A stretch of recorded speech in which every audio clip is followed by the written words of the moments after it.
Very good morning. My name's Beverly Elliott, and I'm joined by the wonderful Bill Costin on piano. Thank you. And we are going to sing some songs, and hopefully you will sing along with us. Okay, the first one is an old favorite, Morning Has Broken.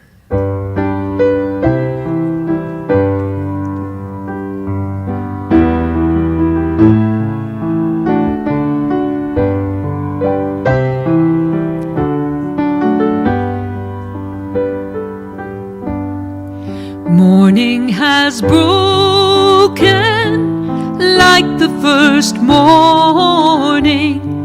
Blackbird has spoken like the first bird. Praise for the singing, praise for the morning, praise for the springing fresh from the world. Sweet the rain's new fall, sunlit from heaven, like the first dew fall on the first grass. Praise for the sweetness of the wet garden, sung in completeness where his feet pass.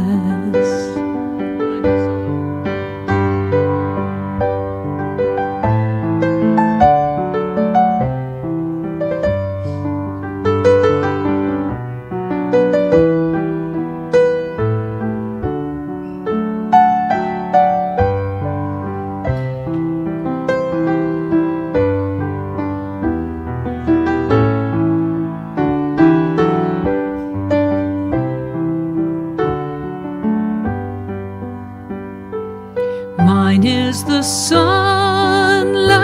mine is the morning, born of the one light Eden saw play. Praise with elation, praise every morning, God's recreation of the new day. Morning has broken like the first morning. Blackbird has spoken like the first bird. Praise for the singing, praise for the morning, praise for them springing fresh from the world.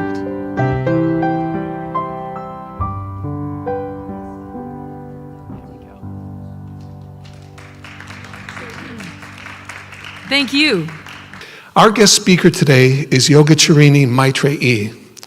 Maitreyi loves to see people blossom into their higher consciousness. Maitreyi is originally from South India and over the years has been given many titles there, such as Yogacharini, meaning gem, Yoga Shamal, meaning expert, and Yogacharini, meaning guide, all of which acknowledge her gifts as a spiritual teacher. In fact, Maitreyi was one of the youngest individuals ever to be invited to sit on the World Yoga Council Advisory Board. Please join me this morning in giving a big, loving, unity welcome back to Yogacharini Maitreyi. Thank you for having me here. I'm going to invite you to sit comfortably on your chairs and bring your hands into a particular mudra called the prana mudra. So prana is life force, chi, biomagnetic energy.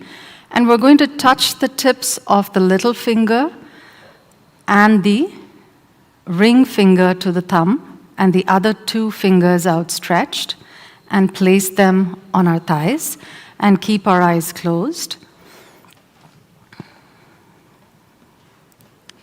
And just be present to how you're sitting.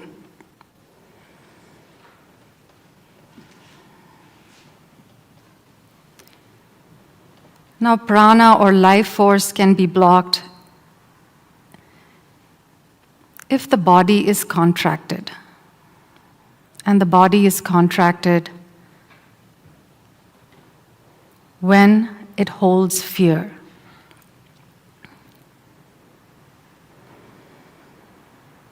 So let's just sit a little bit taller, chest a little bit more open, ready to face the world, and shoulders a little bit more relaxed. Now let's just check in with those shoulders. Let's just shrug the shoulders to the ears very gently with the breath. And on the out breath, gently roll the shoulders back. And make a little noise, sound, sigh. Let's do this again. Breathe in. Shrugging the shoulders, gently rolling them back.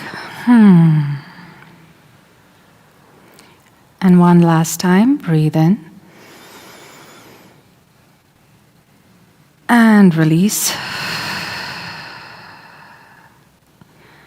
And once again, reconnect to your body, right from the toes. Let's see how our feet are rooted to the earth.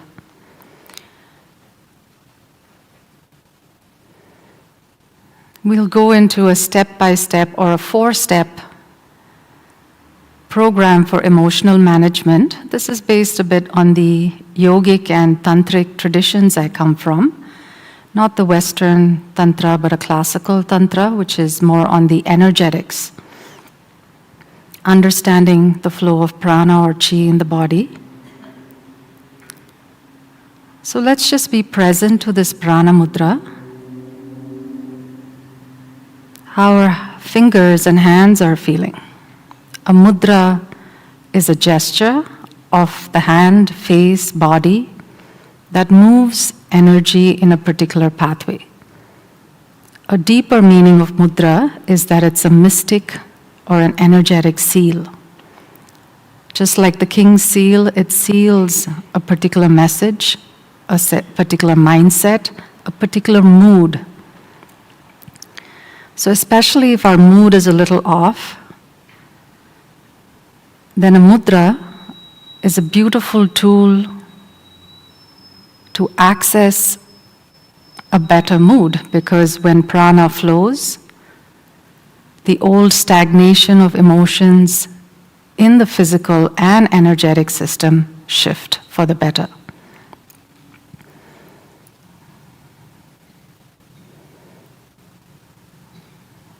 So we're just going to be present to our body in this moment, to the mudra or the hand gesture.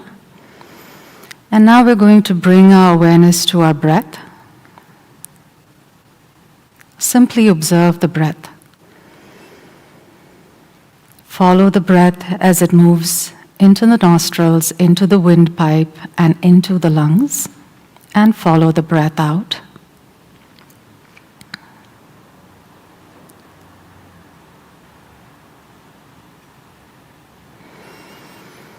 How is your breath today?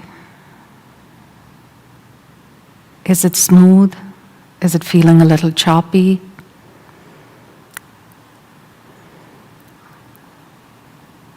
Karuna Sakshi Bhava, compassionate witnessing of body, breath intimately connected to emotions.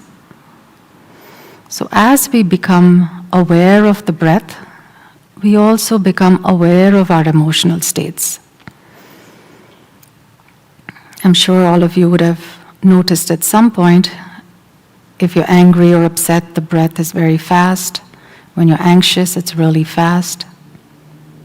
When you're in shock or in fear, you're holding your breath. So simply observe your natural breathing. We're not trying to manipulate it, we're not trying to do anything with it. Just simple, compassionate witnessing.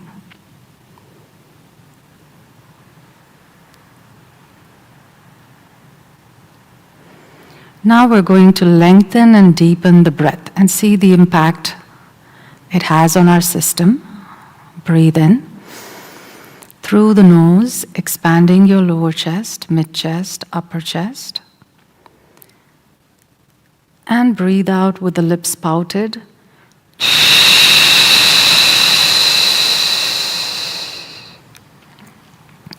Once again, breathe in through the nose, expanding your rib cage, feeling this opening rather than contraction in the body, and whoosh out.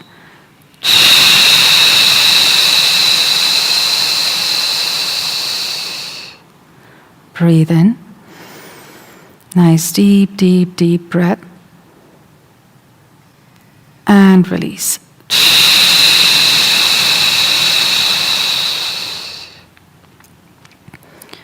And simply be present to how your body is feeling now. We just took 3 simple breaths.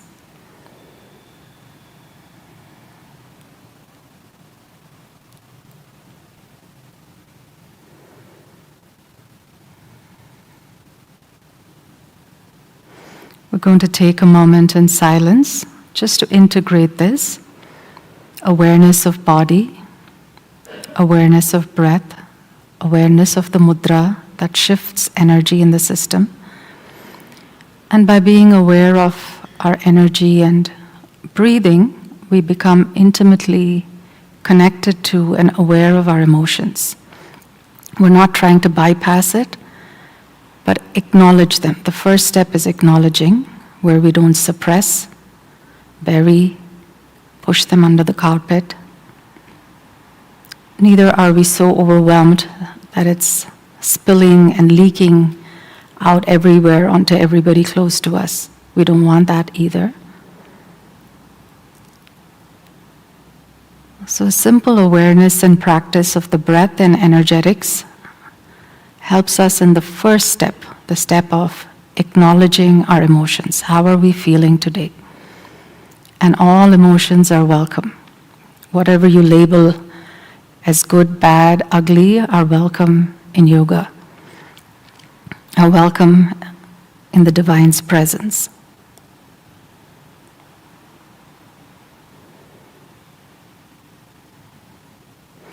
Now visualize the Shiva Stambham. Shiva is consciousness, Stambham is a pillar of light. So we're simply going to visualize a pillar of light. So we know despite this human experience, whatever the emotion, maybe it's pain, maybe it's disappointment, maybe it's joy, that's fantastic. We're still connected to this infinite stream of consciousness, where we're part of this pillar of light. Above it extends to Father Sky, and below it goes right into the earth, into Mother Earth. And it goes through you and around you. So once again, gently be present to your mudra, your fingers outstretched. Your little finger is the water channel. The ring finger is the earth channel. The thumb is the fire channel. And we're activating this solidness, this stability of earth. Despite chaotic emotions, we can still feel that we have a stable place. We can center in that. So this is a beautiful mudra for that. Now let's close with 3 deep breaths. Breathe in. Expand your lower, mid, upper chest. Breathe out through the mouth. Releasing any overwhelm. Breathe in through the nose. Long exhalations naturally release overwhelming emotions. Release.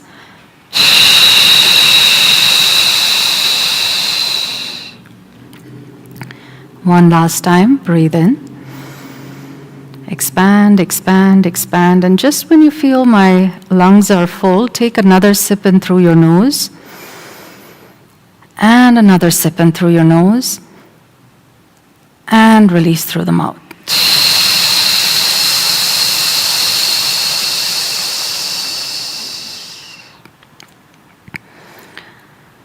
We're going to take a moment in silence to integrate all of this. Just these extra breaths help to reset the nervous system. So if your nervous system feels dysregulated because of old trauma coming to the surface or present conflict, then this is a good reset breath. And the breath is the key to the unconscious.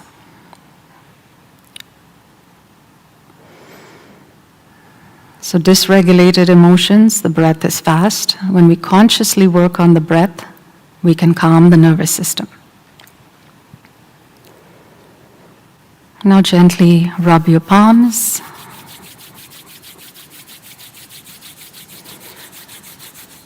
Place them on the eyes, soothing the eyes from all that it has to take in, process. Nowadays we're overstimulated thanks to all the screens.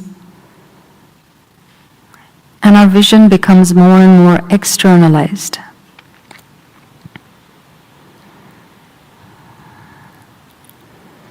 Now Jesus took his 40 days of fasting, prayer, so that his vision might be internalized and connected to the vision of the divine. And as we do this, this is the intention we're holding. That my vision too align with the vision of the divine. May I too have insights about my human behavior and how to become a better human being or a more humane being. And gently relax your palms, and I'll hand over to Beverly.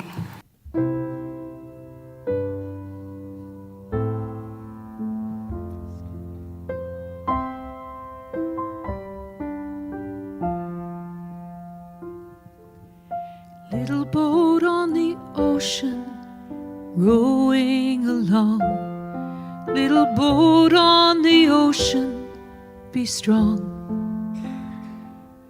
There's a light in the harbor, it beckons you in. Little boat on the ocean, be strong. Little shell on the seashore, washed in the sand. Little shell on the seashore, be strong. There's a wave that is coming to help you along. Little shell on the seashore, be strong. Let love take you by the hand, give you courage to stand in the holiest place, in the presence of grace, in the quiet and calm, it is clear. In the dark of the night you will hear love calling you here. Love calling you here. Love calling you home.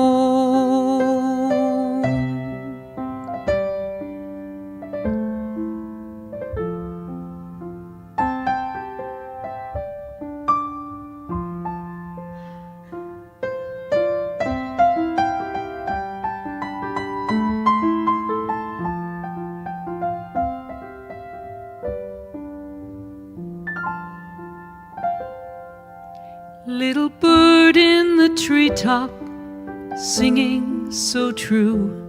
Little bird in the treetop, be strong. There are 10,000 people there singing with you. Little bird in treetop be strong. Let love take you by the hand, give you courage to stand in the holiest place, in the presence of grace, in the quiet and calm it is clear. In the dark of the night you will hear love calling you, hear love calling you, hear love calling you, hear love calling you, hear love calling you,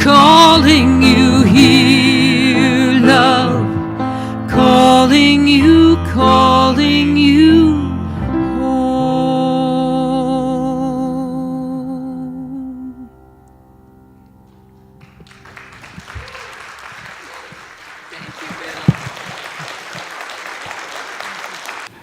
Thank you, Beverly. That was just so beautiful and touching. That's a song that's composed by Beverly, for those of you who don't know. Never fails to move me.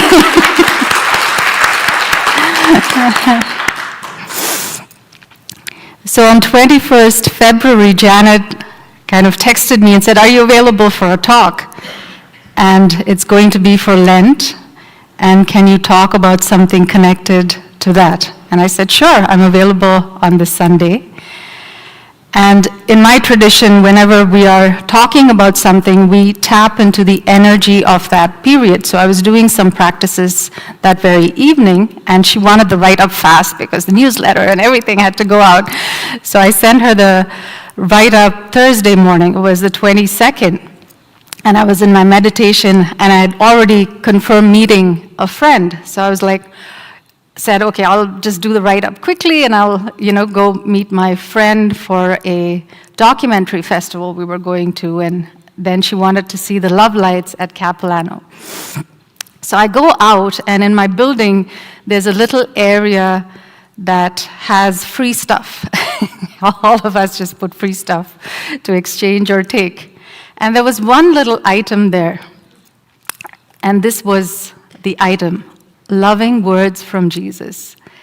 What are the chances that the day I'm invited, I do this write-up in a rush, I still was asked to be present, to not miss this, even though I was like running out the door, to say stop and look at this. So I picked a card for all of us. And of course, I like free stuff, so that's great too. I didn't even have to go to the store and buy it.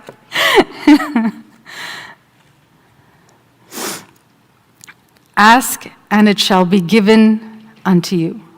This is Matthew 7:7.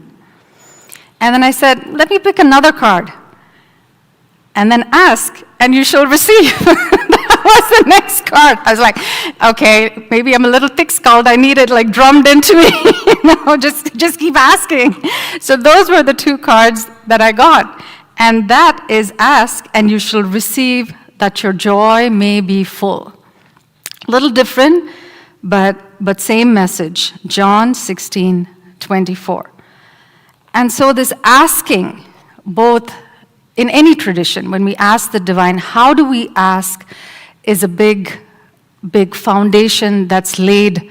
When I studied for many years with my guru, Meenakshi Devi. She's one of those rare women teachers in India, and I was one of 4 students who lived with her.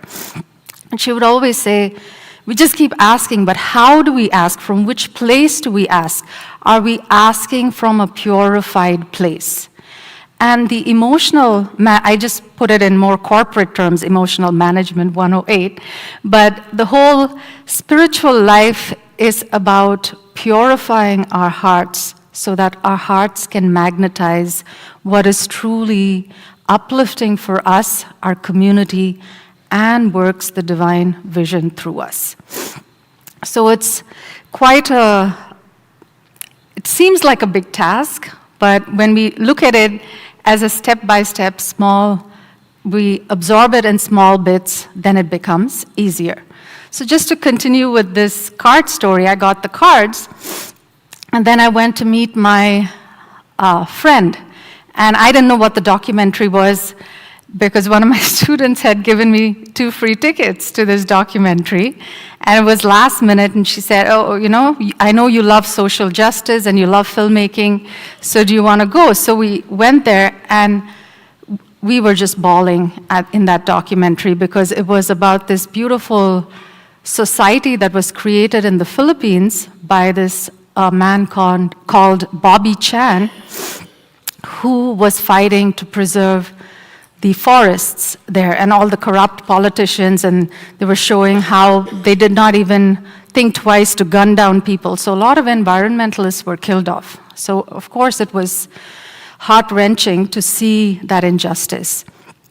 But he said that one thing that he said really called out to my heart. He said, by serving nature, I serve Jesus, I serve the divine. He's a Christian, and you know most of the Philippines is converted to Christianity.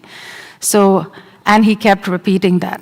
And there we were, you know, both of us thinking we're going for this, we didn't know what documentary, but we were both bawling our eyes out. The whole group there was bawling their eyes out because despite all the deaths, despite all the loss, he never gave up his fight. He never gave up what he was standing for.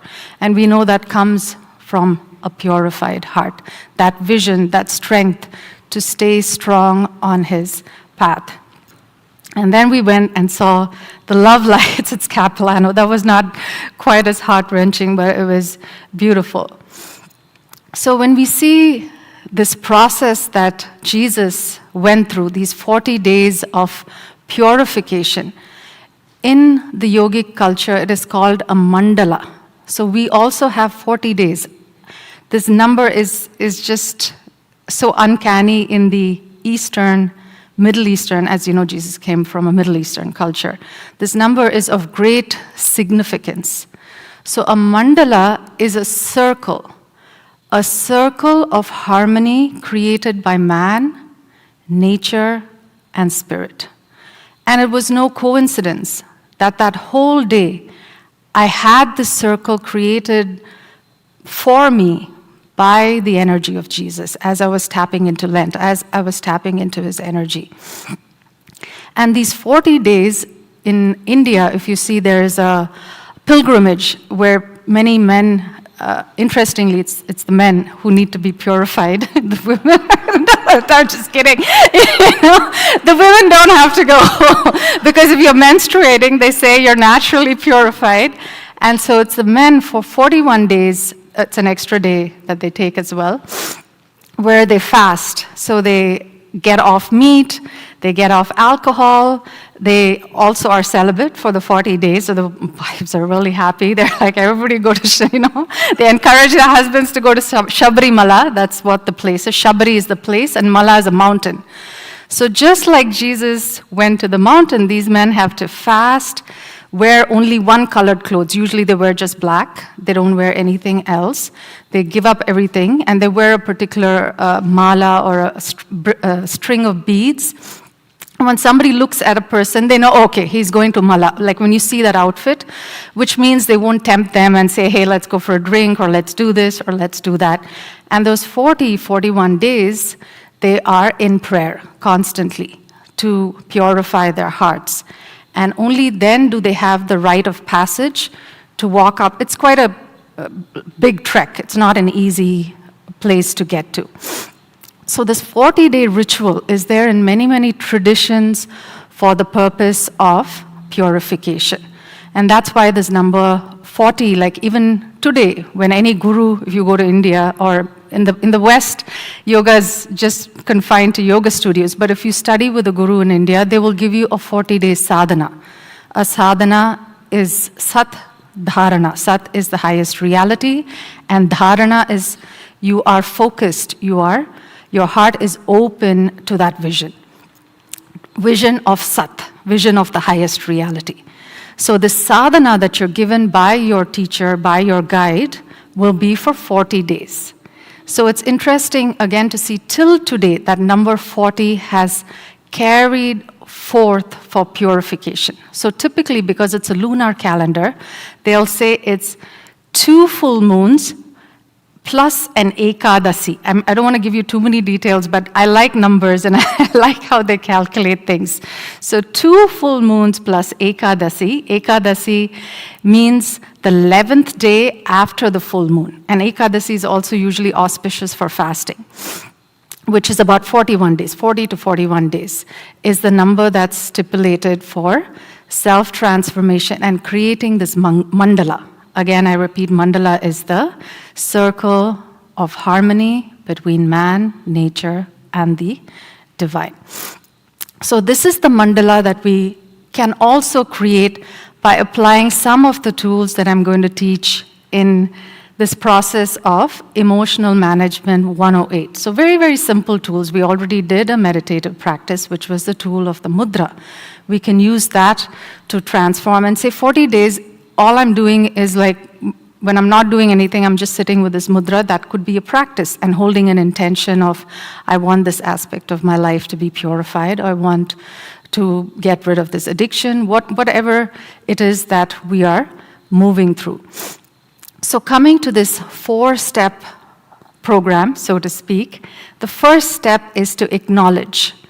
So whenever an emotion comes, we acknowledge that emotion. Very humbly we bow, and this namaste or this is called the namaskara mudra, is a mudra that is again used in a lot of Eastern traditions. It's the right and the left. Right hand connected to left brain, left hand connected to right brain, both coming at the heart center.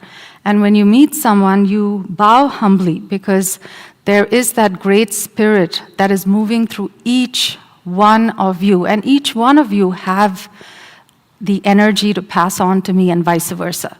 So with humility, not servility, with great humility, we bow to each other in this namaskara mudra. And similarly, when we see an emotion, yes, the emotion is not us, but with great humility, we need to bow to that emotion because that emotion carries a very important message that many of us have been conditioned to ignore. Regularly in India, whenever I was teaching, I'm talking about 20 years ago, I started teaching quite young, so I was teaching in my 20s.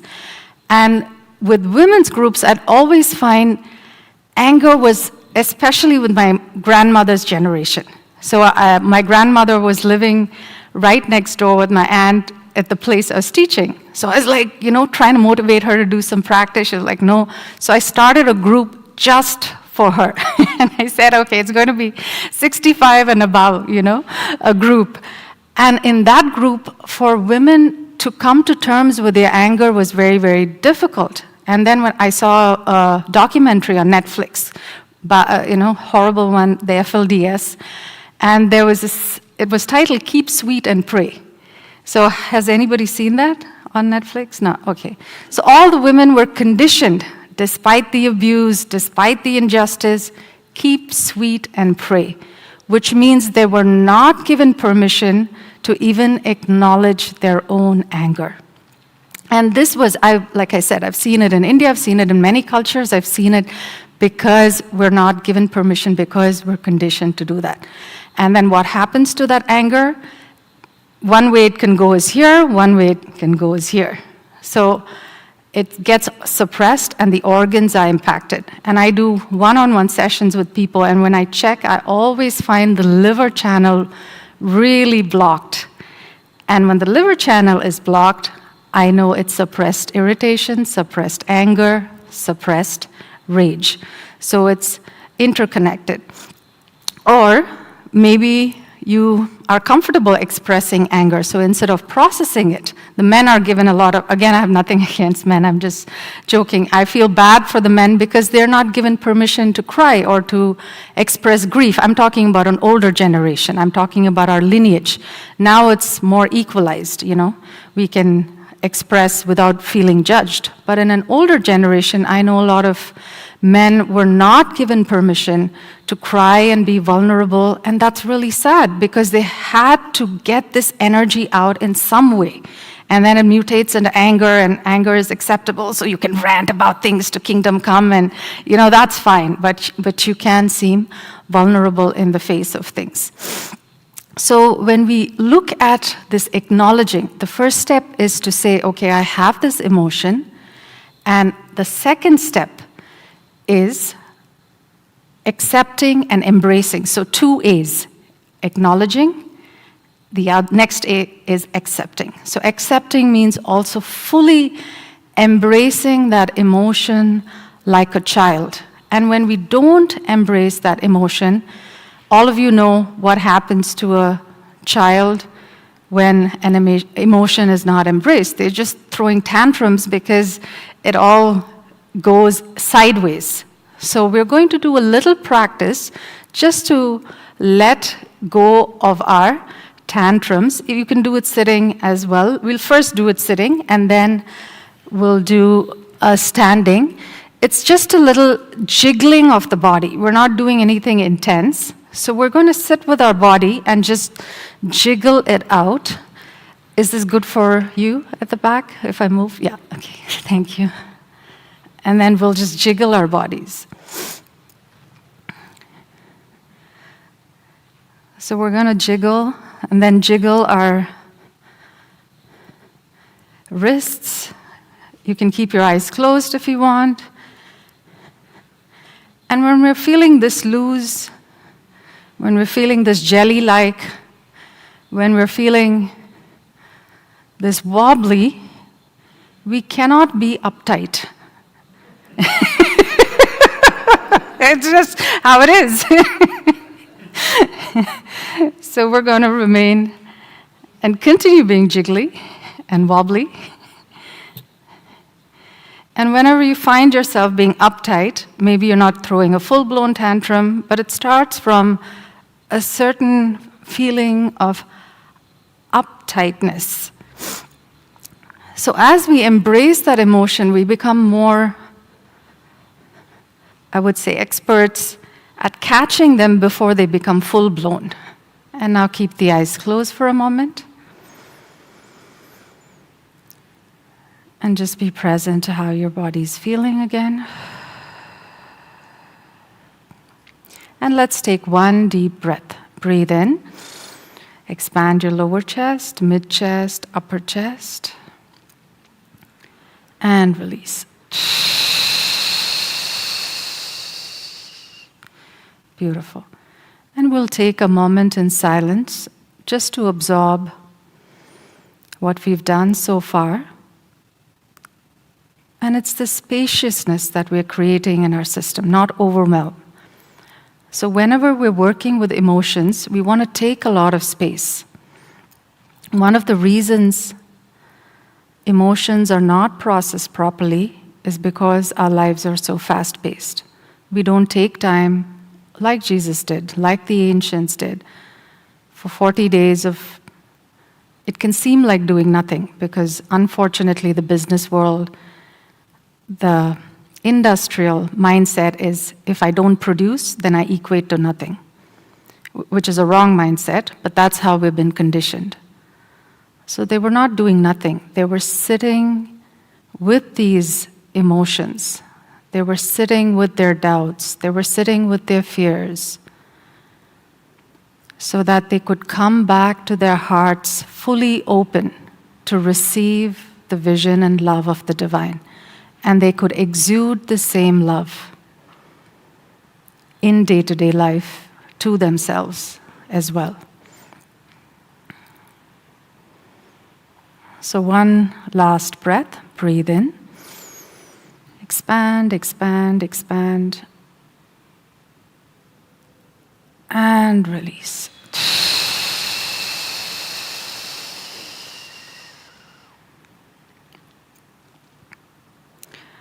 And gently open the eyes.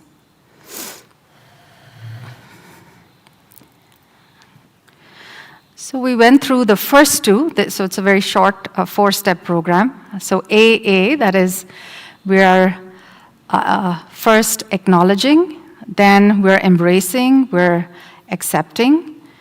And as we do this, the emotions give us message. There is a great message in the emotions as well. And it's for all of us to sit with and figure out. Maybe we got upset because somebody crossed a boundary. Or maybe we got upset because the other person did nothing, but we just projected all our fears onto the other person. So as we sit with these emotions, the situation will become more and more clear, and your heart will open to harmonious communication. So even with the first two steps. Then we go to release. So of course, we don't want to sit with all of these emotions, and there's a lot of cathartic practices in the yogic repertoire, which I love. I do a lot of women's work as well, and sometimes we do some rage work. And just getting out, acknowledging that we're sitting with a lot of anger, sitting with a lot of rage, and it's okay. It's because we've already embraced it, It's our friend. But we don't want to keep the friend in our home, It's like, okay, we got your message, now we're going to transform you into something more uplifting. So there's a practice that we're all going to do together. It's a little bit loud, so I'll probably turn my mic to the other side. We're going to place our palms on the solar plexus, this region, and just feel this area. How does it feel for you? Are you feeling a little wobbly there? Are you feeling more solid? And just be present to that sensation there. Maybe I'll invite you to keep your eyes closed. Just for a moment, tune into this region. This area in the energetic system is called the Manipura chakra. Mani is gem, Puram is city. So Mani, actually, the word in Sanskrit for gem is actually the English word for money. So it's interesting to see. And Puram is city. So this is our gem city. This is our money center. This is our energy center.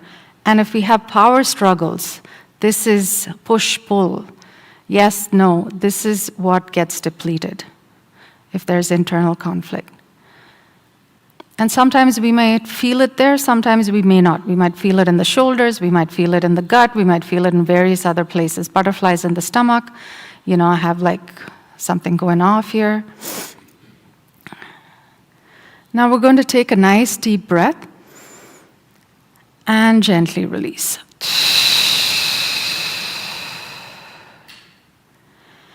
Now we're going to take a deep breath and we're going to make a sound ha from the gut.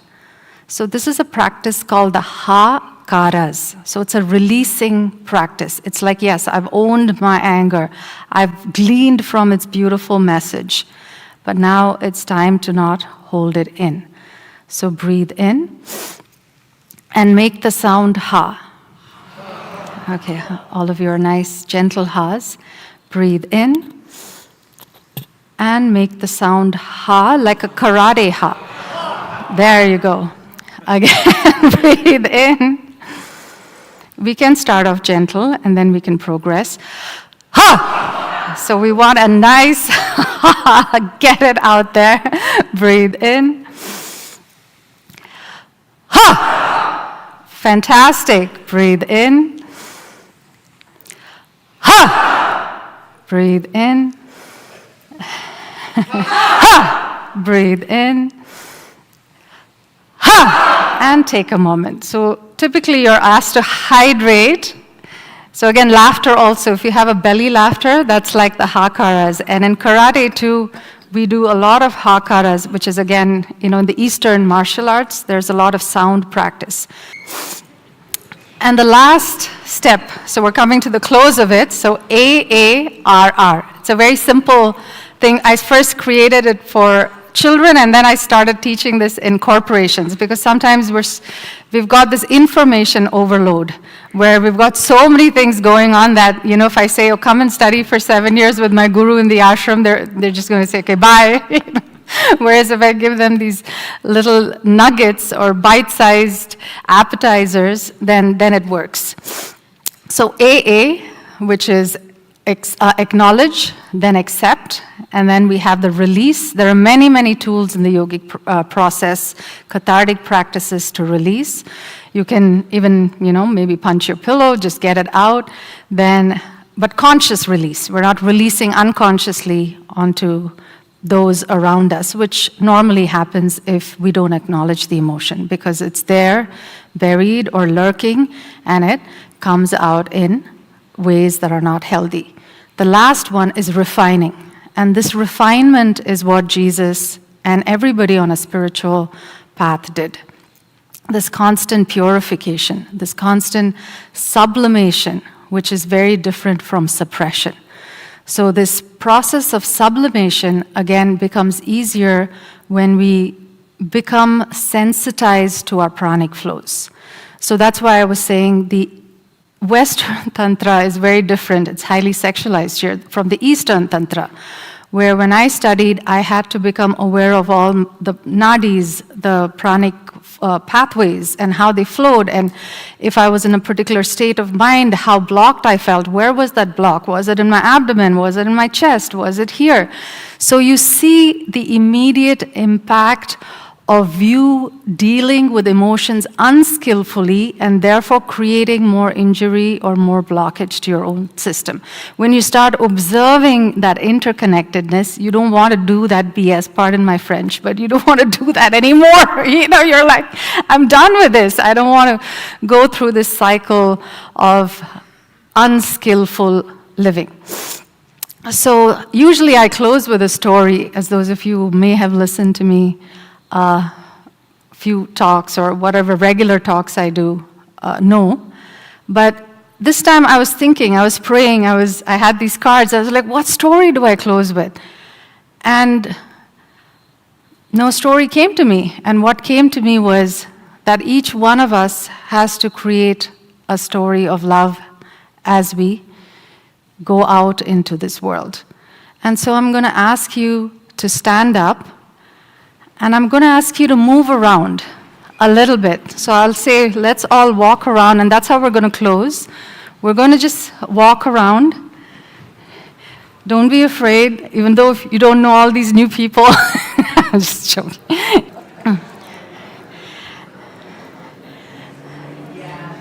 And then we'll again walk around very mindfully, meditatively.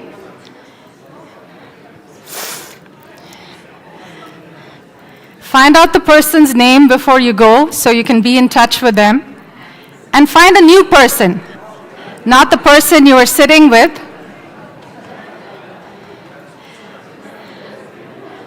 And if you're in a circle, that's fine. It can be a circle. If you don't want to hug, just hold hands. If you don't want to hold hands, just do a namaste.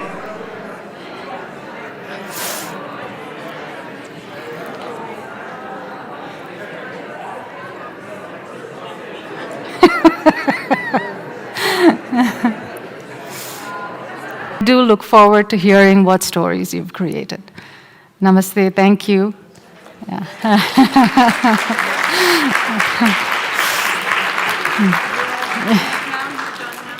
Pardon? I am finished, yes. Thank you, Mai. That was beautiful. Okay.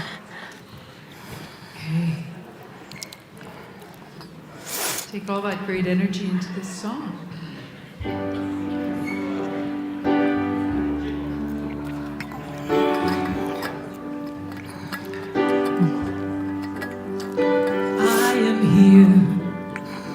I am whole, I am love, I am safe, I am loved as I am. I am grateful, I am free, and I'm as perfect as can be.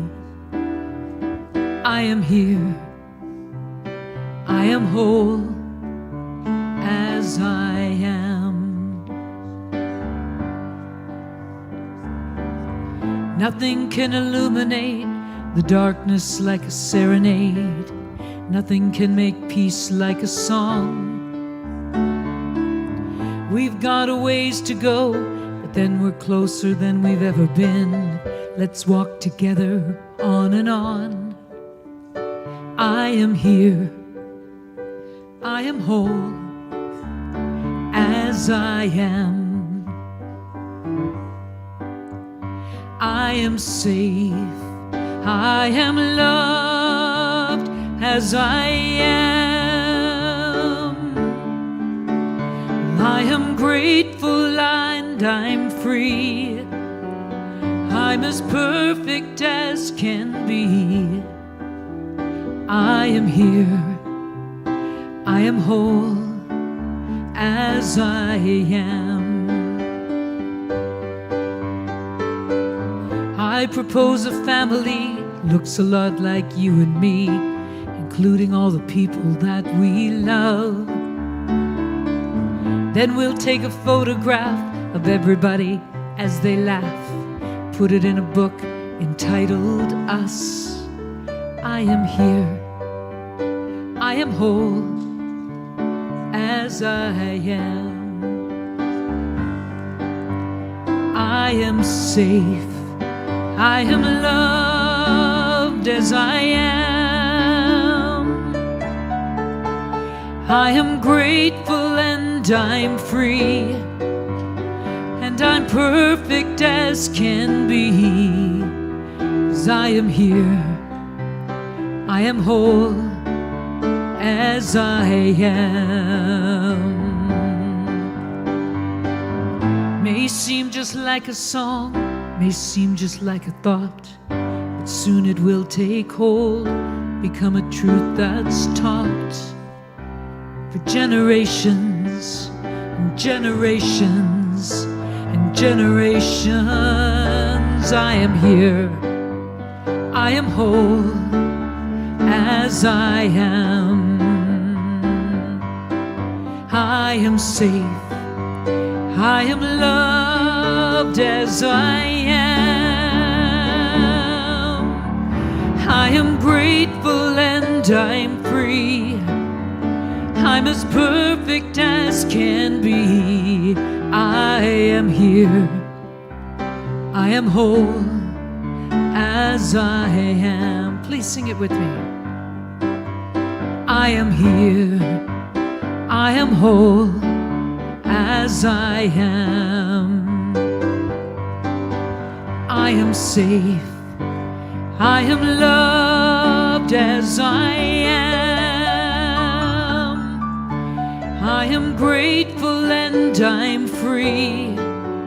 I'm as perfect as can be. I am here. I am whole. I am loved as I am. I am here.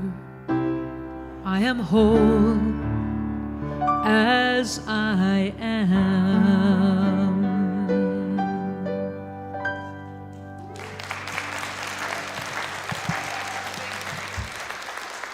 Thank you so much. Beverly, what a blessing you are. And that song, Little Boat, that you wrote that came through you. Are we blessed to have a musical minister in our presence? Oh, man. And of course, Bill, thank you so much. Beautiful as well. And I just want to thank you, Maitreyi, for everything today. It was, yeah. That's a practical technique, that jiggle one. It's true. I don't think you can be angry or deep in depression while you're doing that. I used to have that same thing with dancing, but this is even easier. You can just stay in your seat and just jiggle and just have some relief, like instantaneous. It's great. Thank you so much.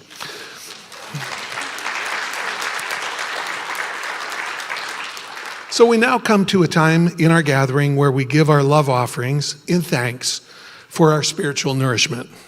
And as you prepare your offering today, please take a moment to just feel gratitude for the blessing of being able to give and to channel divine love through your offering. So let's now say our offering statement all together now. Divine love flowing through me blesses and multiplies all that I am, all that I give, and all that I receive. and may all beings be blessed. If you are here in person, please drop off your donation with the ushers as you exit the sanctuary. And to donate online, simply click on the donate button, which you'll find in your chat window, which will allow you to give via all major credit cards. As well, you can give via e-transfer, which can be addressed to donations at unityofvancouver.org. Once again, if you're on Zoom or YouTube, you'll find a donate link in your chat window, or in the description possibly on YouTube. Now, coming up very quickly this week, we've got some evening classes. This Wednesday evening, come out and check our Enlightened Manifestation Made Simple class taught by yours truly. This course is designed to empower you to manifest real progress in whatever areas of your life you choose. This week's class will be a deep dive into understanding the powers and the pitfalls of your desires, and discovering and deactivating your limiting beliefs. This will be hopefully a life-changing class, so come out this Wednesday evening from 7 to 9. And on Thursday, we've got a real treat. It will be another of the Explore Your Inner Being group meetings, which come together in a group of a really safe space where various different modalities are used to promote and to catalyze, if you will, authentic self-discovery and heightened awareness of mind, body, and spirit. This class is coming up on Thursday evening this week from 7 to 9 p.m. on the lower level. So come on out and check that one out. Also, if you've ever thought of serving in a spiritual capacity, we are hosting a prayer chaplain orientation and Q&A session today so you can learn about this wonderful opportunity. This short session after the service will give you all the details on the prayer chaplain program and answer any questions you may have to help you determine if becoming a prayer chaplain is right for you. This is a very informal event, a chance to meet some of the chaplains, and everyone is warmly welcome. So please come upstairs to the boardroom after the service, which is where it'll be held. So when you go to the right, when you're coming out, you can go downstairs, take those stairs upstairs, and the first door on your right is the boardroom. And our A Course in Miracles study groups continue to take place on Tuesdays from 12:30 to 2:30 p.m. and on the lower level, and on Zoom on Thursday evenings from 7 to 9, so you can do it from the convenience of your home. We'll also be having a Unity membership meeting Sunday, March the 10th after the service. And this will explain the benefits and details around becoming a voting member of the Unity community. And March 17th is St. Patrick's Day. We'll be celebrating with a potluck. So please prepare to bring one of your favorite dishes, and we'll have a celebration just because it's St. Patrick's Day on March the 17th. And finally, our online auction is percolating nicely, but there are still opportunities to get a good deal on books and meals by bidding just a little bit higher. These items all have real value, so you can get something good and help out Unity at the same time. To place your bid, just go to your last Unity email or to the Unity website and click on online auction. Today's affirmative prayer chaplains are Raymond Lancaster, Carol Roman, and Melba Burns and Len Satoff on Zoom. Would those of you that are present please stand? There we have Carol, Melba, and Raymond. These three individuals, as well as all of our prayer chaplains, have been very comprehensively trained in the art, or shall we say, the process of confidential prayer. And you can come and pray for anything that you like, whether it be something a problem you would like to have solved, or something higher and better that you desire for your life. So to have a confidential prayer with one of the chaplains, simply come up to the front after the music is finished. They will be in the front row here, and they would love to support you in prayer. And if you're watching on Zoom, I'll show you how you can participate online in a private prayer room in Zoom in just a few minutes. And of course, please come on downstairs after the service and join us for coffee, tea, and conversation. So now, as we bring our gathering to a close, please stand and let us together say our prayer for protection.